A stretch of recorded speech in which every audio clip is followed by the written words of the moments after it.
The first method we discuss for pricing credit card processing fees is the one used by all major corporations in the United States.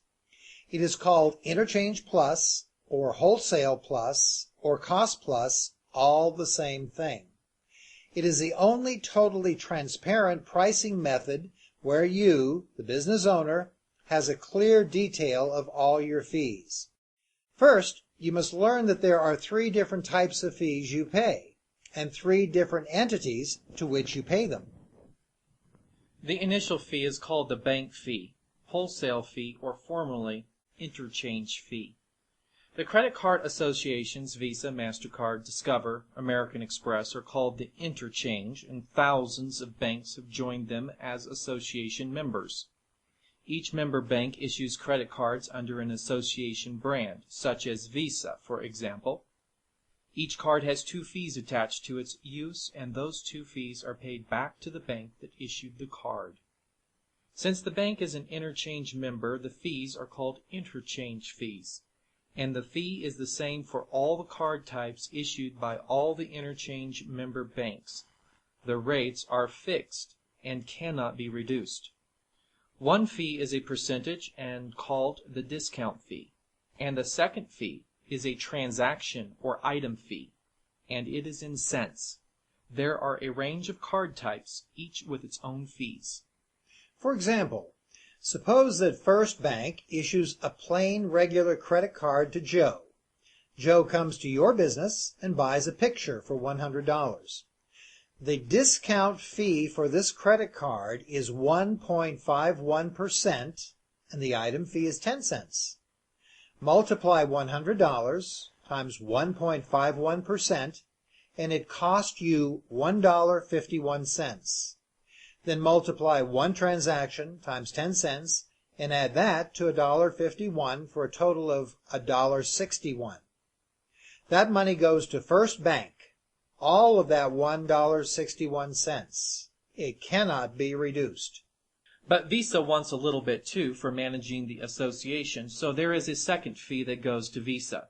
That fee is very small. It is 0.11%, called the dues and assessment fee, plus 0.0195 cents, called an acquire processing fee, or APF for short. So if we multiply that times the $100 Joe charged at your business, it costs you 11 cents for dues and assessments plus 2 cents for APF. 0.95 cents is rounded up to a penny. That brings our total up to $1.74. Visa has a few occasional fees too, called an integrity fee and a fixed acquire network fee. For most, they are very small, but significantly, all of these fees are identified on your statement, and they are fixed. Every member bank issuing this card collects the same fees as does the association.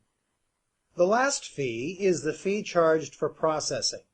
This is a fee shared usually by 2 companies. One company is a processor.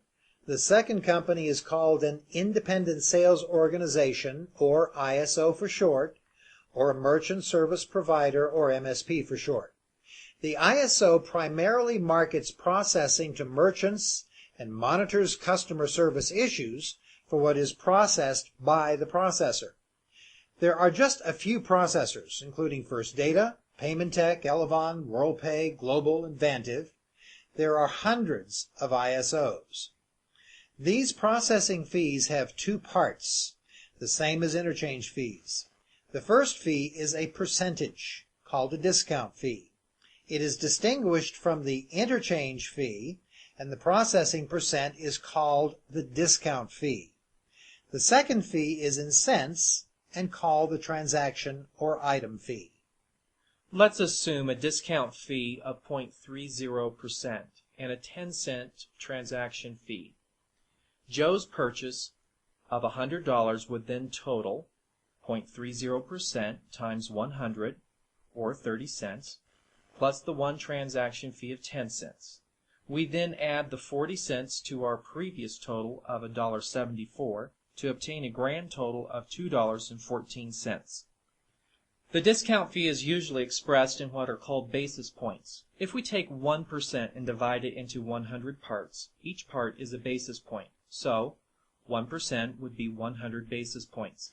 If ISO A offered a discount fee of 50 basis points, ISO B offered 30 basis points, and ISO C offered 20 basis points, then ISO C would offer the lowest discount rate.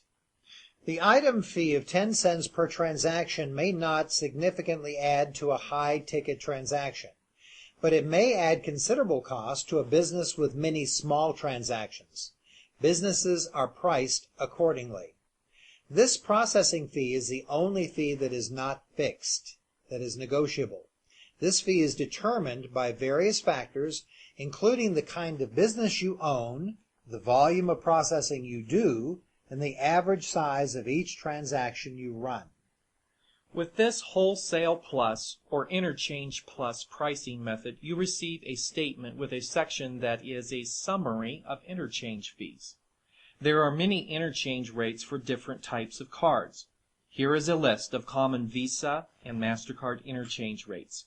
Notice that reward card rates are higher, ranging from 1.65% to 1.95%, depending upon the amount of point rewards the card generates.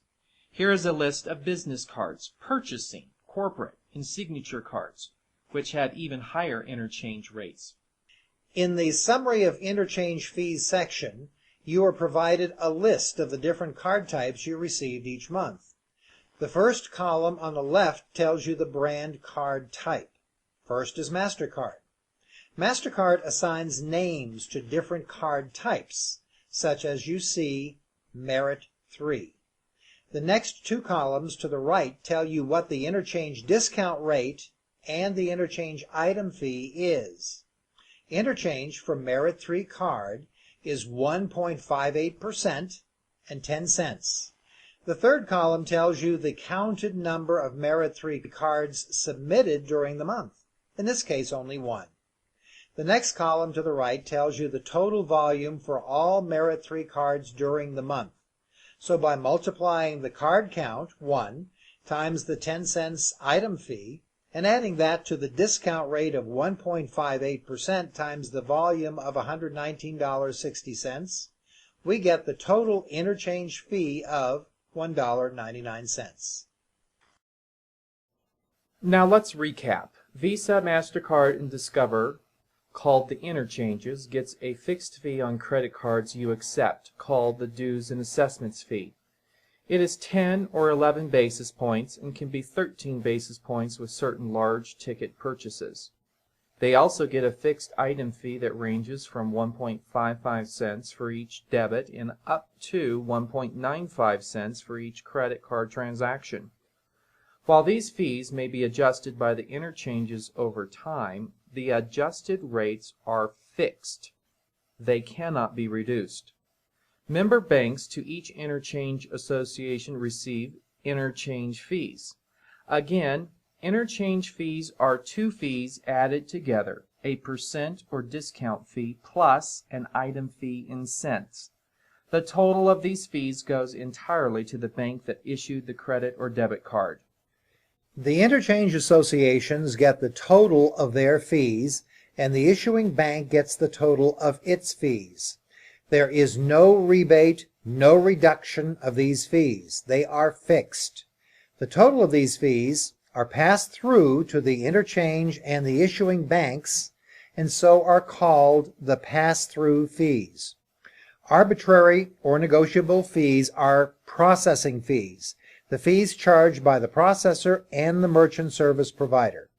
Again, those fees have two parts, just like the other fees. A percent, called the discount fee, and an item fee in cents per transaction. These are the fees that vary from one merchant service provider to another. If you do not know what those two fees are, you do not know what your true processing rate is. I repeat, if you do not know what those two fees are, you do not know what your true processing rate is.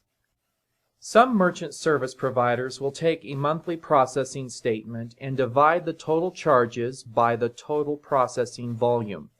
The product of this is sometimes called an effective rate, suggesting this is your processing rate from month to month. It is not. This rate is simply an average rate for 1 month. This average rate may fluctuate from month to month depending upon the types of cards you accept each month. A month of lower rated cards will give you a lower average rate for that month. A month of higher rated cards will give you a higher average rate. On Interchange-Plus pricing, you must know what your discount rate and your item fee is on top of all monthly pass-through fees. A transparent pricing system must provide a detail of each of these fees separately. Non-transparent pricing systems combine and manipulate fees together in such a way as to hide what you're actually being charged on top of pass-through fees. These hidden fees can be exorbitant and leave you with your profits going into the pockets of your merchant service provider. If you accept credit cards, you must educate yourself on these pricing methods, or else you may find yourself robbed by manipulative or even fraudulent merchant service providers. To understand other pricing methods, please view the next videos.